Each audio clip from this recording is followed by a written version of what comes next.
अस्सलाम वालेकुम दोस्तों, उम्मीद है तुम सारी ठीक हो सब तुम सारे सेहत सलामत। दोस्तों कश्मीरस मज वनकस न्यूज़ वारिया तेजी सा वायरल चलान यथ मज दावा कर कि अक मल हसा 15 वर्ष कूर कत्ल कर्म तिक सो सोशल मीडिया पे पन वीडियो अपलोड कर कच सच्चाई अत पोस्टस मज सह सोरे वो तुम अत वीडियो मज वीडियो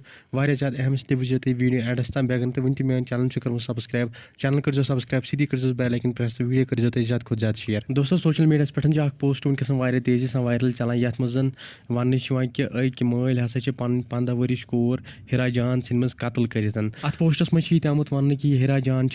पन वीडियो अपलोड कर टिकटॉकस पे यथ जन अमिस मोल खिलाफ सह तमिस वन मा कर पन वीडियो अपलोड सोशल मीडिया पे क्या मगर यह तमिस माना कि तम पे सोशल मीडिया पे पन वीडियो अपलोड कर अम पे अन मल प्लान कोर्मुत बेस अकिस नफरस सह पन्नी कूर कत्ल कर। दोस्तों यह वाक़ पाकिस्तान किस अकिस इलाकस मज पेश आमुत। दोस्तों फिलहाल सोन यह वीडियो तम मगर तुम क्या राय वीडियो मतलब समझो तुम कमेंटन में जरूर बे कर वीडियो ज्यादा खुद ज्यादा शेयर तो चैनल कर सब्सक्राइब वो मिलो वीडियो सारे खुदा।